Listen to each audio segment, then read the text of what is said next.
The state representative from Collin County is drafting a bill that would take on the transgender policy debate without using the term transgender or even talking about restrooms. He says cities and school districts should not be spending time creating their own transgender policies. And he tells Fox 4's Allison Harris that only the state of Texas should have the authority to protect certain groups. Allison. Yeah, just tonight, Mesquite City Council took up an issue involving gender identity, proposing changes to the city's equal employment opportunity policy. Those changes just passed. This state representative says some of the conversation happening here tonight should not be happening at the local level. We need to have equal rights for all of our people. A packed house at Mesquite City Hall Monday night for the vote to change the city's equal employment opportunity policy. The city added the words gender identity and sexual orientation to its non-discrimination policy for employees and job applicants. That caught the attention of Texas Values President Jonathan Saenz. And so you continue to see local government and you see the federal government trying to force the citizens to accept a policy that is not required in law. But the city of Mesquite says this is strictly about employees. It says the policy changes are a result of the Supreme Court ruling in favor of same-sex marriage to, quote, expand protection and benefits to city employees.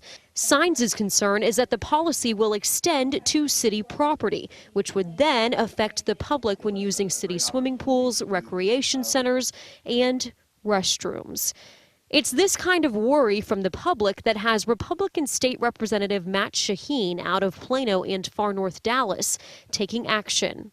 I didn't run for office to talk about bathrooms. Shaheen is drafting a bill that will give the authority to protect a class of people solely to the state, meaning cities and school districts cannot take action to protect a class of people, like those who are transgender. So the state wants our local political subdivisions to be focused on what they were created for and not social policy. Shaheen is frustrated that Fort Worth ISD is hosting forums to talk about its transgender policy rather than the district's 20-plus underperforming schools. They need to be focused on those schools and not who goes to the bathroom where. Shaheen knows there will be several bills filed at the end of this year pertaining to transgender restrooms, but he thinks his will have a shot. It would not include the word transgender or restroom, but would instead ensure that businesses, cities, and school boards could not take measures to protect groups of people, including those who are transgender.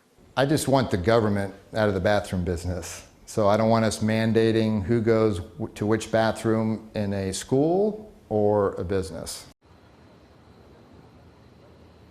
And again, those changes just passed a vote by Mesquite City Hall here. Shaheen says that bill could be filed in November and voted on next year. Steve. All right, Allison, I'll ask the question I asked in the meeting today when you were off to cover this story. This is an employment situation with the city. You know, it's not going to require businesses in the city to do anything or a school district to add or adopt similar guidelines. So why this protest today? Well, this president of Texas Values believes that although this policy does not say anything about city property, that because they are city employees, they work on city property, and changes to, let's say, transgender restrooms to accommodate transgender people on city property like city swimming pools or recreation centers would affect the public, anyone who is using a city facility. The city and people on city council have clarified that is not the case, that this policy is only about city employees. And I want to share what one city council member, Jeff Casper, said at the end of this meeting. This is not about restrooms, no matter what a political hack from Austin tells you in a fundraiser email. So a bold clarification tonight on where Mesquite City Council says they are coming from on this topic. Steve. Okay, Allison Harris, Mesquite, thank you.